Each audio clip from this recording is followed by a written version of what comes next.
Los invitamos a continuar con cada una de nuestras transmisiones siguiéndonos los días lunes y miércoles en nuestros cultos de estudios bíblicos a las 20 horas y nuestro culto devocional los días domingos a las 11 horas. Están todos invitados para seguir nuestras transmisiones. Asimismo, ponemos a su información para su apoyo y colaboración la cuenta de ahorros del Banco de Guayaquil número 1489122. Cuenta de ahorros Banco Guayaquil número 1489122. Estamos transmitiendo el culto de estudio bíblico del Templo Evangélico Alianza de hoy 14 de diciembre del 2020. En esta noche tendremos el tema titulado El conflicto doctrinal. Sean todos bienvenidos.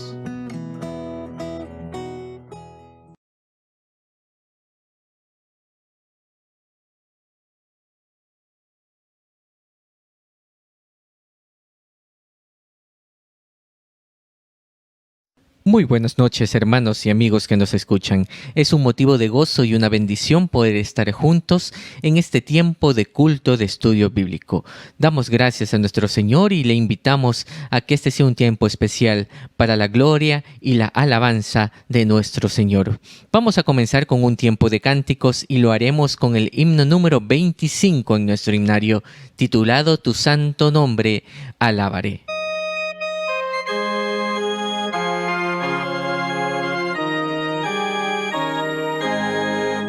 Tu santo nombre alabaré, bendito Redentor.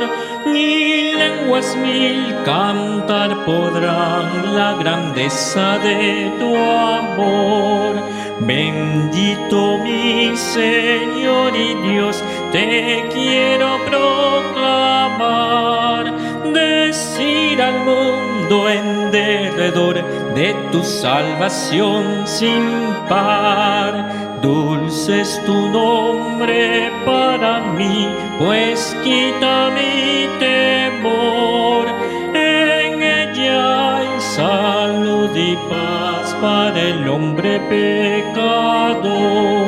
Sobre el pecado y tentación victoria te dará. Su sangre limpia al ser más vil, gloria a Dios, soy limpio ya. Tengamos unas palabras de oración.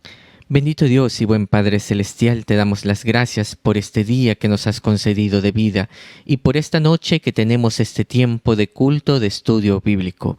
Quédate con nosotros acompañándonos en cada una de las partes y tu Espíritu Santo sea hablando a nuestras vidas a través del estudio de esta noche.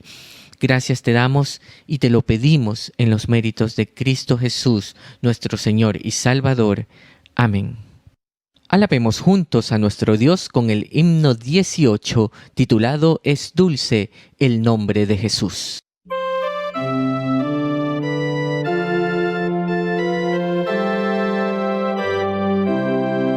Es dulce el nombre de Jesús, raudal de paz, virtud y luz, pues Él por mí murió en la cruz. Santo y bendito nombre, nombre sin comparación, fuente de gran bendición, tema de feliz canción, Jesús sagrado nombre. Adoro el nombre de quien ve mis penas y su paz provee. Es fiel amigo, bien lo sé, amado y tierno nombre, nombre sin comparación, fuente de gran bendición, tema de feliz canción, Jesús sagrado nombre.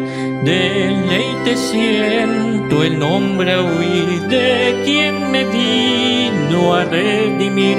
tristezas huyen al decir el exaltado nombre, nombre sin comparación, fuente de gran bendición, tema de feliz canción, Jesús sagrado nombre.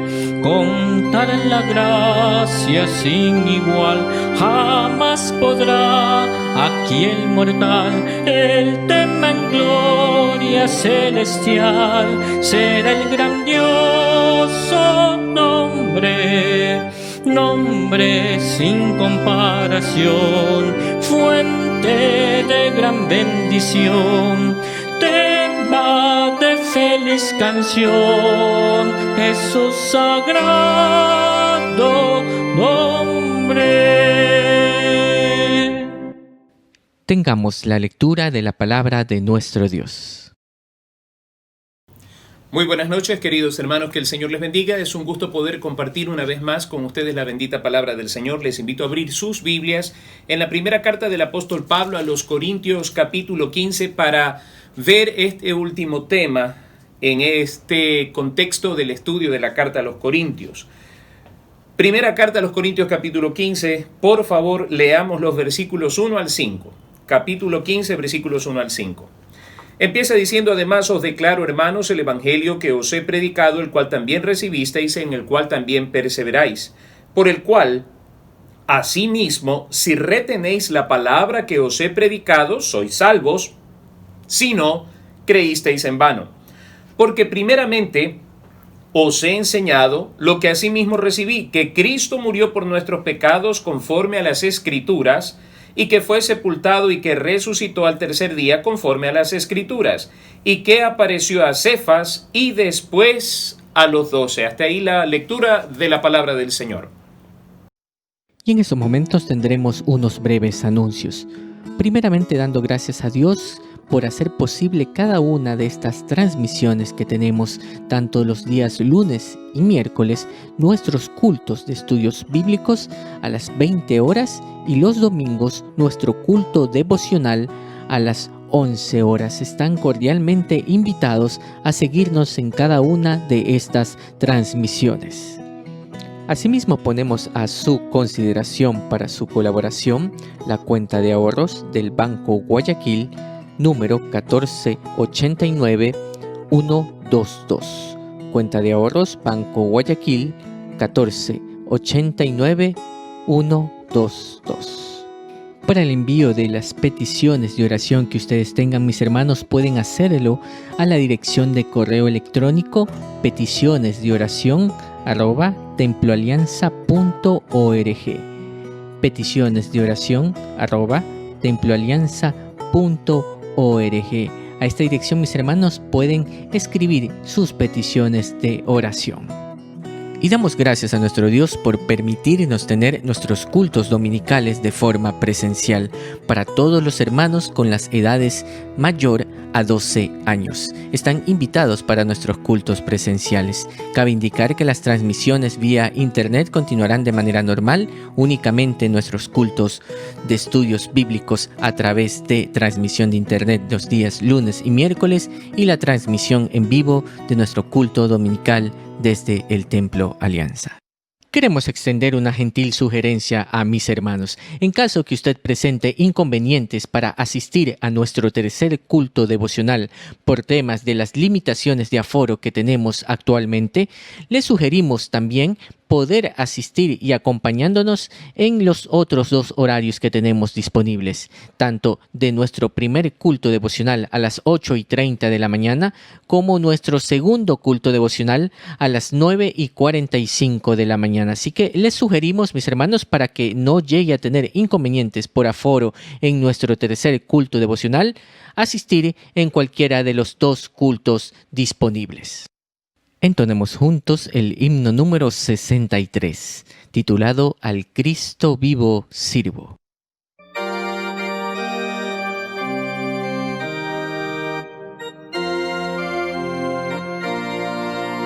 Al Cristo vivo sirvo y Él en el mundo está. Aunque otros lo negaren, yo sé que Él vive ya. Su mano tierna veo, su voz consuelo da. Y cuando yo le llamo, muy cerca está. Él vive, hoy vive el Salvador. Conmigo está y me guardará, mi amante redentor. Él vive, me imparte salvación. Sé que Él viviendo está porque vive en mi corazón. En todo el mundo entero contemplo yo su amor, y al sentirme triste, consuélame el Señor. Seguro estoy que Cristo mi vida guiando está, y que otra vez al mundo regresará.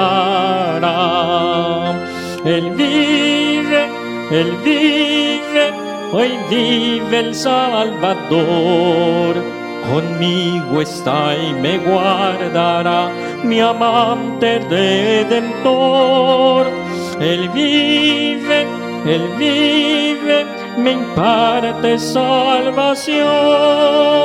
Sé que Él viviendo está porque vive en mi corazón. Regocijad, cristianos, hoy himnos entonad, eternas aleluyas, a Cristo el Rey cantad.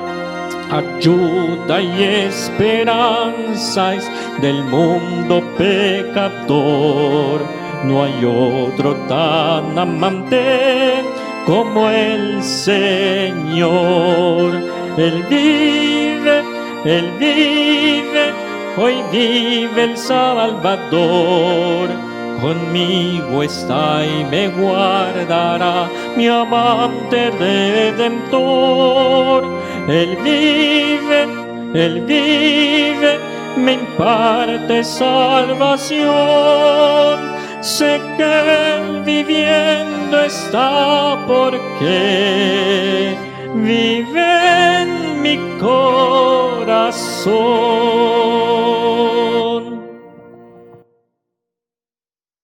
Y con mucha reverencia escucharemos en estos momentos el estudio de esta noche con el tema titulado El conflicto doctrinal. Escuchemos.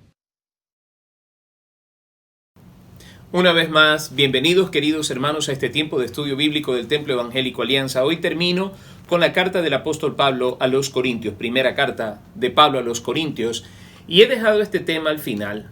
Tiene que ver con doctrina esencial, con doctrina básica, y por lo que este capítulo arroja, nos podemos nosotros dar cuenta que había la incursión de falsos maestros en la iglesia que pretendían desvirtuar la verdad del Evangelio. Y esta ha sido una de las estrategias que Satanás ha usado desde el siglo I hasta nuestros días para desviar la atención de la iglesia de su meta fundamental, de su meta principal, para entrar en una serie de caminos sinuosos que le llevan a la iglesia a alejarse de los benditos caminos del Señor. Y, como dice el apóstol Pablo, de la sana doctrina. Últimamente he escuchado algunas detracciones con respecto al uso de esta frase, la sana doctrina. Parece que esto ofendiera a algunos que han incursionado en caminos sinuosos con doctrinas y mandamientos de hombres. Pero cuando hablamos de la sana doctrina, estamos hablando del Evangelio de nuestro Señor Jesucristo y todo lo que se construye alrededor de él. Es más, la palabra sana doctrina nos invita a considerar este asunto es la doctrina confiable. Es una doctrina saludable. Varias veces el apóstol Pablo utiliza esta frase en las cartas pastorales, hablando de la sana enseñanza, hablando de una enseñanza confiable, hablando de una enseñanza que se ciñe a lo que recibieron los apóstoles de nuestro Señor Jesucristo.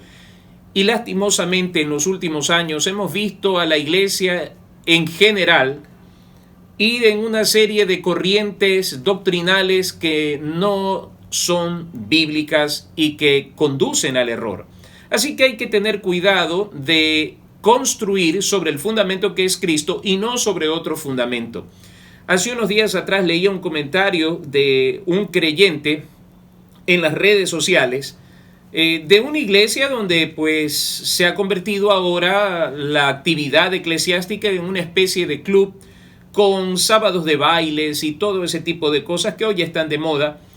Y esta persona hablaba del Jesús que nunca había conocido, de un Jesús que es divertido, de un Jesús que es dinámico, de un Jesús que no es reactivo sino proactivo, un Jesús que va más de la mano de las exigencias de este mundo que de un estilo de vida de consagración y de apego a la sana escritura. Hay que tener cuidado porque también se acusa mucho a la iglesia de caer en legalismos. Hoy en día he escuchado a muchos pastores hacer este anuncio, ¿no? Que hay que tener cuidado con el legalismo, entendiendo por legalismo una vida regida por la palabra, una vida ordenada y una vida que se apega a lo que Dios ha dispuesto para nosotros como iglesia. Ahora, hay que tener cuidado de entender bien las frases. El legalismo en sí no era otra cosa sino que una figura que se daba en torno a personas que pretendían hacer que la iglesia naciente en el siglo I se volviera hacia la ley de Moisés. De allí que se usaba ese término legalismo. Era una corriente que procuraba que la iglesia, aparte de vivir en la gracia del Señor, conjugara también una serie de rituales y observancias que tenían que ver con el pueblo judío. Así que cuando se usa el término legalismo hay que usarlo dentro del debido contexto y dentro de la acepción que encontramos nosotros para esta palabra. No debemos confundir legalismo con una serie de disciplinas dentro de la iglesia. Lo que sí hay que tener cuidado siempre, queridos hermanos, es con los extremos. Los extremos son peligrosos y los extremos por lo general salen del corazón del hombre, más no de la palabra del Señor. Por ejemplo, años atrás se condenaba el uso de la guitarra en el tiempo del culto, en la década del 60 y del 70, y eso fue cambiando, fue transformándose hasta el punto que se descubrió que no era ninguna falta el uso de los instrumentos variados dentro del culto, de la celebración a nuestro Dios. Entonces hay que tener cuidado con enseñar cosas que son apreciaciones personales, cosas que son puntos de vista muy personales, interpretaciones personales, porque todo lo que se enseñe fuera del contexto bíblico va a generar rebeldía, queridos hermanos, cuando se descubra que eso no era verdaderamente lo que enseñaba la palabra del Señor. Condenar cierto tipo de actitudes dentro de la iglesia que no son condenables. Hay que tener cuidado con todas estas cosas porque todo extremo es malo, y cuando nosotros decimos todo extremo es malo, tan malo era lo que se condenaba años atrás en un tono muy drástico. Por ejemplo, el uso de la guitarra, que eso se condenaba. Bueno, con el paso del tiempo se descubrió que no era así. La Biblia habla del uso de diferentes tipos de instrumentos en la adoración a Dios. Eso lamentablemente condujo a que grupos de creyentes se fueran al otro extremo, al punto de condenar, por ejemplo, el uso de los himnos, diciendo que esa música es muy antigua, que esa música debe ser quitada de la forma de culto porque no se apega a las necesidades y a los contextos actuales. Hay que tener cuidado con esto también porque hay que pensar bien que se debe cantar con el entendimiento, y mucho de lo que se canta hoy en día simplemente es buena música, letra muy ambigua, muy neutral, que no se sabe a la final a quién se le canta. Y todas estas cosas han respondido a extremos, ¿no es cierto? El extremo del no el extremo de usar a la iglesia de pronto como un caldo de cultivo experimental para ver si esto funciona o no funciona. La iglesia del Señor no es eso. La iglesia del Señor no es caldo de cultivo para inocular ideas que de pronto se me vinieron a la mente o anoche las soñé o cosas por el estilo. La iglesia es la novia del Cordero y debe construirse en torno a la palabra del Señor, dentro de los parámetros establecidos por la palabra del Señor. Entonces parece que en el siglo I sucedía lo mismo que está sucediendo en nuestro tiempo. Se levantan falsos maestros con enseñanzas que tienen toda la apariencia de piedad, y esto no es raro, pues Pablo dice que aún Satanás se disfraza como ángel de luz y sus ministros como ministros de justicia. Así que hay mucha gente con Biblia bajo el brazo enseñando verdaderas herejías e imponiendo cargas al pueblo cristiano que no debería llevarlas. Por ejemplo, hace algún tiempo atrás se escuchaba de una iglesia donde se celebran cierta forma de reuniones llamadas encuentros, y los que no hacen el encuentro no pueden servir en esa iglesia. Entonces se ha llegado a una rigurosidad con respecto a esa metodología que no es bíblica, para manipular a la gente y decirle: si usted no hace esto o aquello, usted no puede servir en esta iglesia. Y son formas muy peligrosas, porque una cosa es entrar en un proceso discipulado donde la persona aprenda la doctrina del Señor Jesucristo, y otra es inducirla a unas formas de prácticas que tienen que ver con secretismos, con cuestiones ocultas y no transparentes. Entonces, a veces las personas tienen mucho temor de hablar de estas cosas porque de pronto no pueden ser considerados simpáticos o actuales o contemporáneos, qué sé yo. Pero hay que tener cuidado, y frente a todo este tipo de cosas que están pululando en el medio, hay que tener un pensamiento bíblico, hay que centrarse en la palabra del Señor y acudir al Evangelio para que nosotros podamos tener una verticalidad en cuanto a lo que nosotros enseñamos, en cuanto a lo que nosotros practicamos, que se distribuya de manera horizontal, ¿no? Recibimos la palabra de nuestro Dios por medio de la Santa Biblia, y lo que hacemos es construir en torno a ella. Pensando en lo que sucedía en la iglesia de Corinto, lo que estaba en juego era algo fundamental, hablando de fundamento de la fe, la resurrección de los muertos. Así se titula el capítulo 15, y quiero que observemos algunas cosas que me parecen sumamente importantes, pertinentes para el quehacer de nuestros días, que se derivan de este capítulo. En primer lugar, el apóstol Pablo empieza definiendo lo que es el Evangelio en sí en cuanto a lo que se enseña y debe enseñarse. Además os declaro, hermanos, el Evangelio que os he predicado, el cual también recibisteis, en el cual también perseveráis, por el cual asimismo, y aquí viene un condicionante, si retenéis la palabra que os he predicado, en otras palabras, si no abandonan esta forma de doctrina, sois salvos. Si no, caso contrario, creísteis en vano. Y aquí viene la explicación y la sustentación de este Evangelio del cual habla el apóstol Pablo, porque primeramente os he enseñado lo que asimismo recibí: que Cristo murió por nuestros pecados conforme a las Escrituras. No fue la iglesia la que tuvo ese orden de perdonar pecados, es Cristo quien, muriendo en la cruz del Calvario, muere por nuestros pecados para llevar sobre él la carga de nuestra culpa y concedernos la libertad espiritual, sacándonos de las tinieblas al reino de su luz admirable. Por tanto, Cristo es el énfasis de la iglesia, y su muerte debe ser el énfasis de toda actividad eclesiástica, ¿no es cierto? Todo debe girar en torno a esto. Y si nosotros atendemos lo que dice el Evangelio, lo que se nos manda a celebrar, lo que se nos manda a recordar de manera institucional dentro de la iglesia, es la muerte y resurrección de nuestro Señor Jesucristo, no otra actividad. Es básicamente eso, porque sobre este principio se construye la fe cristiana.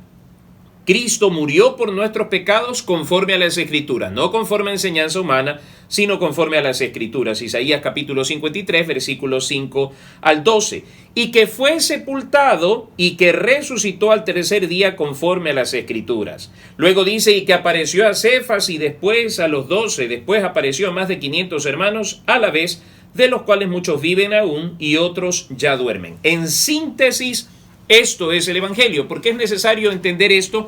Porque hoy día se promueve una forma distinta de Evangelio, y se habla mucho de un Evangelio social que se enfoca en el servicio social, y por esa razón algunos pastores ahora están estudiando sociología para estar al nivel de lo que ellos conciben como evangelio. El asunto de un evangelio totalmente social, un evangelio que se fundamenta en una actividad que no es mal, es una actividad muy noble. Dar de comer a los hambrientos, visitar a los enfermos, eso nos dice la palabra que debemos hacerlo, pero hay que tener cuidado que el principio del evangelio y el todo del evangelio es predicar la salvación que Jesucristo consiguió para nosotros en la cruz del Calvario, y que de allí se derive el buen obrar, las buenas obras, perfectísimo. Pero no alcanzamos nosotros salvación ni perdón de pecados por las buenas obras. Las buenas obras son fruto de esa salvación que hemos alcanzado por medio de la fe en nuestro Señor y Salvador Jesucristo. Así que Él murió por nuestros pecados, fue sepultado y aquí viene algo importante, resucitó al tercer día. Muy bien, ahora veamos lo que dice más adelante el apóstol Pablo con respecto a los problemas doctrinales que se estaban dando. Versículo 12, pero si se predica de Cristo que resucitó de los muertos, ¿cómo dicen algunos entre vosotros que no hay resurrección de muertos? Entonces aquí encontramos el meollo del asunto. Así como en los días del Señor Jesucristo había un grupo llamado los saduceos, que vendrían a ser los liberales y progresistas de aquel entonces, que sostenían que no había resurrección, que no había ángeles y todas estas cosas. ¿Y por qué razón ellos sostenían eso? Bueno, eran personas que llevaban un estilo de vida licencioso, un estilo de vida pecaminoso. Recordemos lo que revisábamos hace días atrás, ¿no? La cuestión esta del divorcio, una persona se puede casar y por cualquier defecto que le encuentre a la esposa puede pedir su divorcio, volverse a casar y etcétera, etcétera. Entonces, como no hay resurrección, entonces comamos y bebamos que mañana moriremos, que era un dicho muy común que encontramos en el capítulo 15, versículo 33 de los Corintios en aquel entonces. Por esta razón, mire, dice el apóstol Pablo en el versículo 33, no erréis, las malas conversaciones corrompen las buenas costumbres. ¿Por qué razón? Porque ese era el tipo de enseñanza que predominaba en aquellos días. Ahora, miren ustedes, queridos hermanos, el versículo 12 nos plantea esto. Hay una facción de la iglesia que está negando la resurrección y esto por la inducción recibida por falsos maestros. Y luego dice el apóstol Pablo, porque si no hay resurrección de muertos, tampoco Cristo resucitó. Y esta era una de las cosas que se empezó a fraguar desde el día que el Señor Jesucristo resucitó. Recordemos nosotros que los sacerdotes judíos sobornaron a los guardias romanos que fueron puestos allí al pie de la tumba para decir que sus discípulos habían robado el cuerpo del Señor. De allí empieza la negación de la resurrección del Señor Jesucristo. Hay quienes sostienen desde el punto de vista escéptico que el Señor Jesucristo simplemente cayó en un sueño profundo y que con el frío de la mañana fue reanimado y por esa razón fue que se levantó. Queridos hermanos, esto pretendería decir que Cristo nunca murió, y si nunca murió, pues tampoco resucitó. Y si no resucitó, entonces el apóstol Pablo dice, vana es nuestra fe. Pero nosotros vamos a encontrar este tipo de cosas que surgieron en el siglo I, en el siglo IV, y aún en nuestro tiempo encontramos gente que niega la resurrección del Señor Jesucristo. Así que si no hay resurrección de muertos como enseñaban los saduceos, entonces Cristo tampoco resucitó. Versículo 14. Y si Cristo no resucitó, vana es entonces nuestra predicación, vana es también vuestra fe. Entonces, ¿qué incoherencia tan grande que nosotros nos llamemos Iglesia de Cristo y neguemos la resurrección del Señor Jesucristo?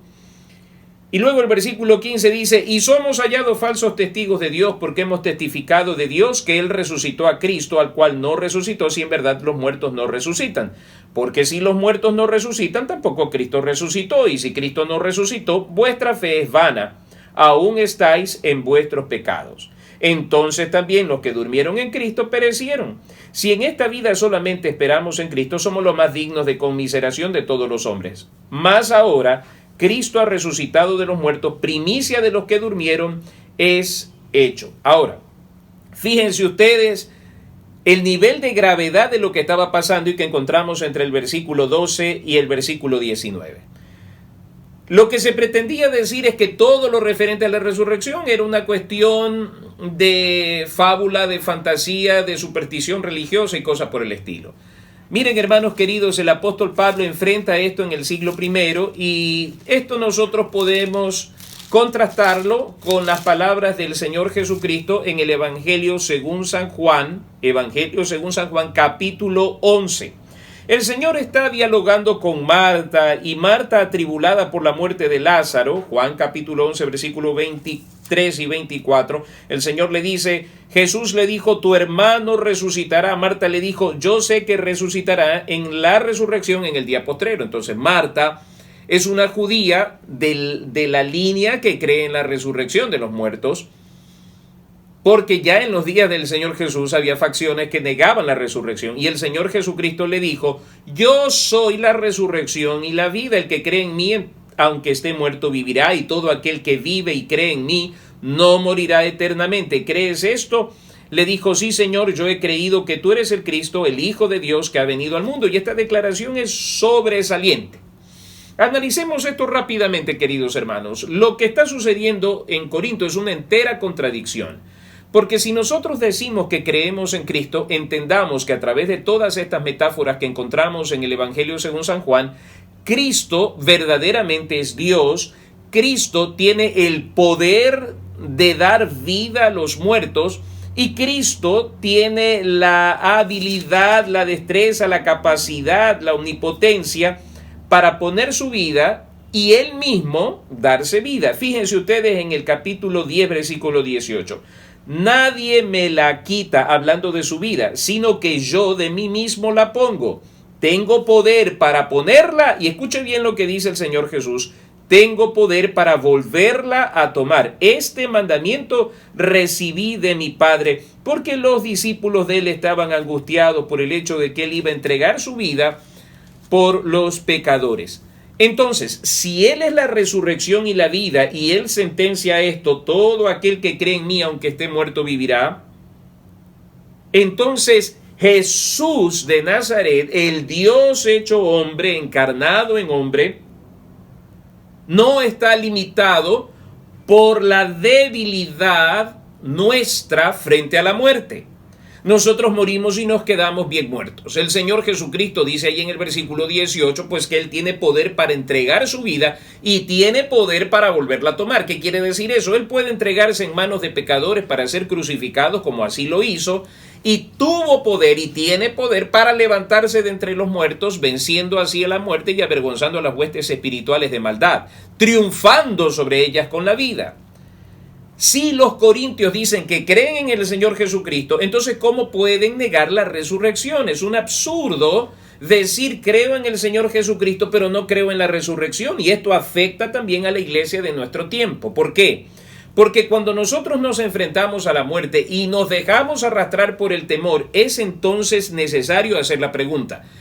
Usted que me está viendo y está escuchando estas palabras, yo le pregunto, ¿cree usted verdaderamente en la resurrección de los muertos? ¿Por qué la pregunta? Porque si yo digo que soy cristiano, entonces debo creer en la resurrección de Cristo de entre los muertos, y por consiguiente debo creer, como dice en la carta a los tesalonicenses, que yo también seré resucitado después de muerto con Cristo. Permítame leerle rápidamente lo que dice Pablo escribiendo en la primera carta a los tesalonicenses. Y por favor, esto sería importante tenerlo allí presente. Capítulo 4, versículo 14. Porque si creemos, fíjense la trascendencia de esto, porque si creemos que Jesús murió y resucitó, así también traerá Dios con Jesús a los que durmieron en Él. ¿Se da cuenta? Todo creyente que muere en Cristo Jesús será resucitado. El Señor le dijo a Marta: yo soy la resurrección y la vida. Así que yo puedo hacer que Lázaro resucite en el día postrero, en el día final, o que Lázaro resucite ahora mismo, y eso fue lo que el Señor hizo, porque para Él no existe nada imposible. Ahora, yo creo en este Jesús que murió y resucitó. Por consecuencia, yo creo también que Él traerá, Dios traerá con Jesús a los que durmieron en Él. Por tanto, todo creyente debe saber esto y descansar en esto frente a la realidad ineludible de la muerte. Este año nos acercó a nosotros peligrosamente a la muerte. Y lo único que puede darnos a nosotros en estos días, porque este asunto está latente en nuestro medio, es el hecho de saber si tarde o temprano usted y yo vamos a morir. No sabemos si es por COVID o por cualquier otra enfermedad, pero de que vamos a morir, esto es algo ineludible. Debemos nosotros estar preparados en plena conciencia de que tarde o temprano vamos a partir al más allá, pero para nosotros hay esperanza gloriosa. De ahí a que el apóstol Pablo dice en Filipenses 1:21, para mí el vivir es Cristo, así que lo vivo en la plenitud de la gracia, en la plenitud de vida que Él me ha dado, y el morir es ganancia, ya no es pérdida. De allí que Pablo dice, estoy puesto en estrecho porque me gustaría más bien estar con Cristo, pero si es necesario estar aquí por vosotros, pues tendré que quedarme aquí. Ese es el pensamiento de alguien que ha trascendido en la fe, en el sentido de que ya no es cautivo del temor a la muerte, porque el perfecto amor echa fuera el temor, dice el apóstol Juan. Así que cuando nos enfrentamos a la realidad de la muerte, bueno, por supuesto que no es algo que nos traiga a un sentido de fiesta o celebración, pero sí sabemos nosotros por medio de la palabra que la muerte ya no es un enemigo que tenga poder sobre nosotros, en el sentido de que no vayamos nosotros a pasar de muerte a vida, porque todo aquel que cree en el Señor Jesucristo ha pasado de muerte a vida. Por tanto, la muerte simplemente es un proceso que nosotros tenemos que seguir para llegar a disfrutar la plenitud de vida que en Cristo Jesús nosotros tenemos. De allí que decir que creemos en Cristo y negar su resurrección es un total absurdo, Por eso dice el versículo 20, mas ahora Cristo ha resucitado de los muertos, primicia de los que durmieron es hecho. Porque por cuanto la muerte entró por un hombre, también por un hombre la resurrección de los muertos. Porque así como en Adán todos mueren, también en Cristo todos serán vivificados, por supuesto, todos aquellos que han creído y han descansado en Él. Ahora, sigamos un poco más adelante. Dice el versículo 29, de otro modo, ¿qué harán los que se bautizan por los muertos si en ninguna manera los muertos resucitan? ¿Por qué, pues, se bautizan por los muertos y por qué nosotros peligramos a toda hora? Aquí entramos a un plano muy esclarecedor con respecto a una de las falsas doctrinas que se estaba presentando en esos días. El bautismo por los muertos. Y hay quienes se bautizan por los muertos hasta el día de hoy. Y esa práctica, que era una práctica herética, Pablo la desbarata completamente. ¿Qué sentido tiene en que ustedes se bauticen por los muertos si en ninguna manera hay resurrección? Y luego él añade esto: ¿y por qué nosotros peligramos a toda hora? Qué absurdo sería acercarnos nosotros peligrosamente a la muerte por causa de la predicación del Evangelio de Jesucristo si no tuviéramos plena certidumbre de que resucitaremos con Él en gloria. Así que, contrastando, en primer lugar, la incoherencia de ellos del bautismo por los muertos, si es que ellos dicen que no resucitan, y por otro lado, el apóstol Pablo presenta como argumento la entrega total que ellos como discípulos y apóstoles de Cristo tienen a la predicación del Evangelio, aún corriendo peligro sus propias vidas. Si no existiera resurrección, bueno, pues sería algo absurdo, pero no hay ningún absurdo en ello, sabiendo que Jesucristo es la resurrección y la vida, y todo aquel que cree en Él, aunque esté muerto, vivirá. Entonces, el apóstol Pablo poco a poco empieza a destruir este argumento, que nosotros encontramos este principio en el ministerio del apóstol Pablo, cuando en el capítulo 10, versículo 5 de la segunda carta a los Corintios, él dice que el propósito de él es derribar argumentos y todo conocimiento que se levante contra el conocimiento de Cristo. Y creo que eso es lo que nosotros debemos aprender a hacer en estos días. Hay que aprender a argumentar con la palabra, pero para poder argumentar con la palabra es necesario tener un conocimiento profundo de la Escritura. ¿Y cómo llegamos a ese conocimiento? Básicamente, hermanos queridos, por la lectura de la Biblia. Una lectura disciplinada y una lectura comprensiva de las Sagradas Escrituras bajo la dirección del Espíritu Santo. Entonces, queridos hermanos, cuando nos enfrentamos a esto, es necesario que nosotros volvamos a la palabra, porque hasta hoy en día hay una secta que bautiza a las personas por los muertos. Pero sigamos con esto. Dice versículo 25 y 26, porque es preciso es que Él reine hasta que haya puesto a todos sus enemigos debajo de sus pies. Y el postrer enemigo que será destruido es la muerte. La muerte. Veamos un momento en Apocalipsis, allí al final de nuestras Biblias, en el capítulo 20. Capítulo 20 de Apocalipsis. Miremos lo que nos dice la Escritura al final de todo esto. Capítulo 20, versículo 10, y el diablo que los engañaba fue lanzado en el lago de fuego y azufre, donde estaban la bestia y el falso profeta, y serán atormentados día y noche por los siglos de los siglos. El enemigo considerado mayor enemigo, proféticamente, en el libro de Apocalipsis, ya está destruido. Pero veamos más adelante, allí mismo en el capítulo 20, versículo 14.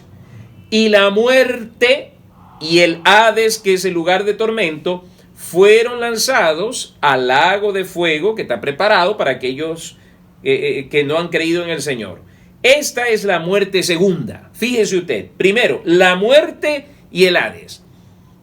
Eso que se constituye en enemigo destructor, la muerte, sobre la cual nosotros no tenemos poder, porque dice la Escritura en Hebreos que está establecido para todos los hombres que mueran una vez y después de esto lo irá. Si yo tengo que morir, no voy a poder evitar eso. Ese enemigo invisible únicamente será destruido por mandato de nuestro Señor. De allí que la muerte está supeditada a los propósitos eternos y santos de nuestro Señor y Salvador. Y es Él el que tiene la potestad de lanzar al lago de fuego a la muerte y al Hades. Pero fíjese lo que dice el versículo 15. Y el que no se halló inscrito en el libro de la vida fue lanzado al lago de fuego, junto con la muerte, juntamente con el Hades y juntamente con el tentador, el diablo. Así que ellos tres están condenados juntamente con la bestia y el falso profeta a ese lago de fuego. Eso es lo que dice el apóstol Pablo cuando en el versículo 26 sostiene: y el postrer enemigo que será destruido es la muerte. Un día ya no habrá más muerte. Un día, en el futuro escatológico de nuestro Señor, ya no habrá más muerte. Ahora, nosotros por fe recibimos el misterio de la resurrección, que no es otra cosa que la potestad que Dios tiene para levantarnos a nosotros del peso de la muerte. Ahora, luego nos dice la Escritura, versículo 27, porque todas las cosas las sujetó debajo de sus pies, y cuando dice que todas las cosas han sido sujetadas a Él, claramente se exceptúa aquel que sujetó a Él todas las cosas.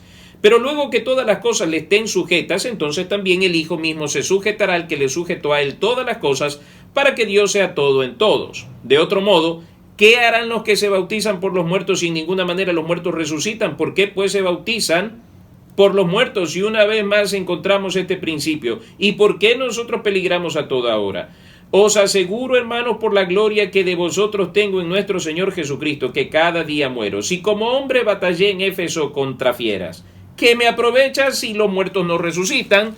Y aquí vemos el dicho de los corintios: comamos y bebamos, porque mañana moriremos. Si nosotros no creemos en la resurrección de los muertos como plantean los escépticos hoy en día, entonces vivamos de manera licenciosa. Esa es la propuesta de los corintios y esa es la propuesta del mundo en nuestros días. De allí que la fornicación, el adulterio se ha vuelto pan de cada día. Las borracheras, el consumo de drogas y todas esas cosas y todos aquellos pecados y aberraciones que señala y condena la Sagrada Escritura se han vuelto cosa normal y natural en nuestros días, porque por eso era necesario separar a Dios de la constitución del Estado, por eso era necesario sacar a Dios de las escuelas, por eso era necesario sacar a Dios de los colegios y universidades, para dar paso a este estilo de vida licencioso, lleno de pecado, de lujuria. Y a fin de cuentas no pasa nada, porque le meten a la gente en la cabeza de que no hay Dios, le meten a la gente en la cabeza de que no hay resurrección, y así que de esta forma las personas llegan a un endurecimiento de conciencia y de corazón, de tal suerte que están supeditados a una muerte, a una condenación eterna de la cual no tendrán escapatoria. Por eso Dios es ofensivo para esta cultura, Dios es ofensivo para estos tiempos de humanismo, Dios es ofensivo para todas las propuestas que lanza este mundo perverso bajo la influencia del maligno. ¿Por qué razón? Porque saben muy bien, hermanos amados, estos que niegan la palabra del Señor saben muy bien, detienen con injusticia la verdad. Ellos saben por qué se vuelve tan ofensiva la palabra del Señor en las escuelas, en los colegios. ¿Cuál es el problema? Se predican muchísimas otras religiones, se respetan muchísimas otras religiones que nada tienen que ver con la propuesta de nuestro Dios. ¿Por qué razón? Porque esto está guiado por el mismísimo diablo. Y él es el que ha sembrado toda esta maldad, esta simiente de mentira y de engaño en las escuelas, en los colegios, en los gobernantes. Por eso resulta ofensivo hoy día predicar sobre las cosas que dice la Biblia, porque he leído en estos días de pastores que están siendo acusados, denunciados llevados a prisión por predicar el Evangelio de Jesucristo. Así que, hermanos, frente a esto yo debo entender en primer lugar que la resurrección es una realidad, mis queridos hermanos, y que nosotros reposamos en esa realidad. Miren ustedes versículos 42 en adelante. Así también es la resurrección de los muertos. Se siembra en corrupción, en este cuerpo mortal, se resucitará en incorrupción. Versículo 43, se siembra en deshonra, resucitará en gloria, se siembra en debilidad, resucitará en poder, se siembra cuerpo animal, resucitará cuerpo espiritual, porque hay cuerpo animal y cuerpo espiritual, dice Pablo. Así también está escrito, fue hecho el primer hombre, Adán, alma viviente, el postrer Adán, espíritu vivificante. Más lo espiritual no es primero, sino lo animal, luego lo espiritual. El primer hombre es de la tierra terrenal, el segundo hombre, que es el Señor, es del cielo. ¿Cuál el terrenal? Tales también los terrenales. ¿Cuál el celestial? Tales también los celestiales. Y así como hemos traído la imagen del terrenal, traeremos también la imagen del celestial. De allí, hermanos, que el creyente debe entender que la muerte es necesaria para despojarnos de este cuerpo de condenación corruptible, este cuerpo de condenación que nos sujeta a humillación, para que nosotros podamos heredar las cosas celestiales. El versículo 50 dice, por esto digo, hermanos, que la carne y la sangre no pueden heredar el reino de Dios, ni la corrupción hereda incorrupción. Y aquí debe nuestro pensamiento en Cristo fortalecerse en esta verdad. En primer lugar, la resurrección es una realidad. No puedo yo decir que creo en Cristo si no creo en la resurrección. Y no puedo decir que yo creo en resurrección sin Cristo. Vean, hermanos queridos, es necesario que esto mortal se vista de inmortalidad, que esto corruptible se vista de incorrupción. ¿Qué quiere decir esto? Yo debo vivir consciente de que tarde o temprano esto que yo llamo cuerpo, esto que yo llamo vida, se va a terminar aquí. Porque yo anhelo algo mejor, yo anhelo un cuerpo que ya no esté sujeto a muerte ni enfermedad. Yo anhelo un cuerpo conforme a la naturaleza divina, un cuerpo espiritual, Yo anhelo poder heredar todas estas cosas de lo que la palabra del Señor enseña.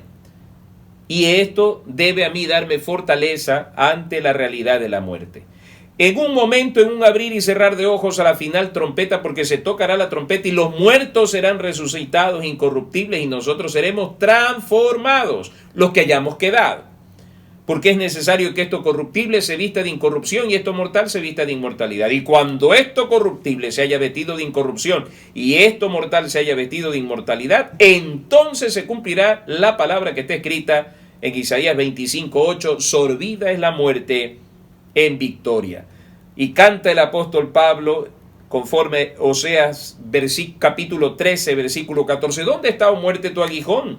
¿Dónde, oh sepulcro, tu victoria? Ya que el aguijón de la muerte es el pecado y el poder del pecado la ley.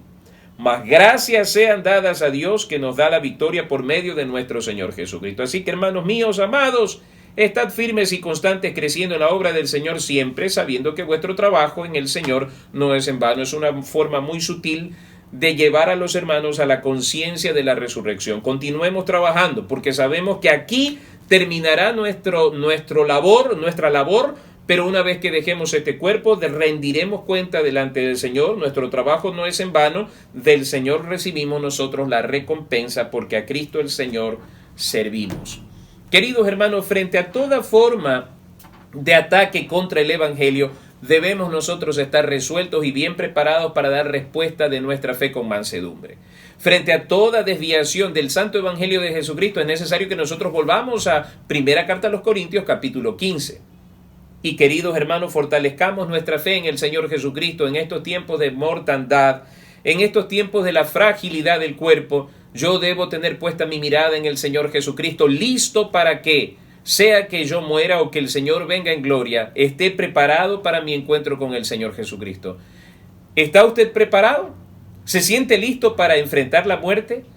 Si usted no se siente listo, entréguele su corazón a Cristo. Experimente usted el poder del amor de Dios que disipa y echa fuera todo temor. Y recuerde que los muertos en Cristo resucitarán primero. sea usted parte de la primera resurrección, porque Dios ha dicho y Dios lo hará. Dios los bendiga. Damos gracias a nuestro Dios por el estudio bíblico de esta noche y para finalizar, mis hermanos, les invito a entonar el himno número 57 en nuestro himnario, titulado La tumba le encerró.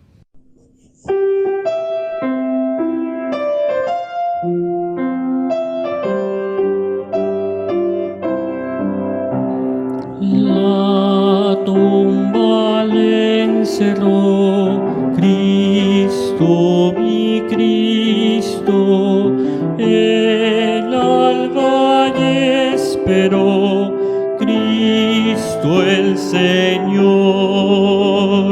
Cristo la tumba venció y con gran poder resucitó. De sepulcro y muerte Cristo es vencedor, vive para siempre nuestro Salvador. Gloria a Dios, gloria a Dios, el Señor resucitó. De guarda se escapó, Cristo, mi Cristo, el sello destruyó, Cristo el Señor. Cristo la tumba venció y con gran poder resucitó. Del sepulcro y muerte Cristo es vencedor, vive para siempre nuestro Salvador. Gloria a Dios, gloria a Dios, el Señor resucitó. La muerte dominó, Cristo, mi Cristo, y su poder venció, Cristo el Señor. Cristo la tumba venció y con gran poder resucitó. Del sepulcro y muerte Cristo es vencedor, vive para siempre nuestro Salvador. Gloria a Dios, gloria a Dios, el Señor resucitó.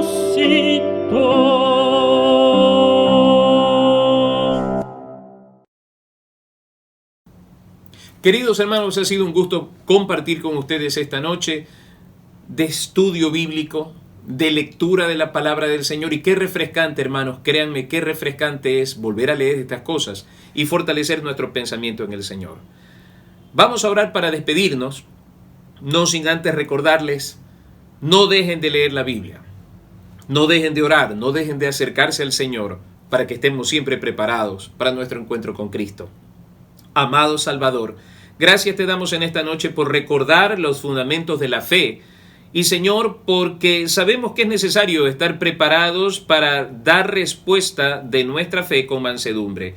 Ciertamente hay quienes se han desviado de tu verdad y están siendo presionados a salir del camino de la verdad por las corrientes de pensamiento de nuestros días. Ayúdanos, Señor, a permanecer en tu palabra, en el santo evangelio de Cristo, llevando fruto que honre tu nombre. Y gracias, Padre, por darnos esta paz todopoderosa, que sobrepasa todo entendimiento al saber que la muerte ha sido vencida por el Cordero. En Cristo Jesús oramos. Amén. Que Dios los bendiga, que tengan una maravillosa noche.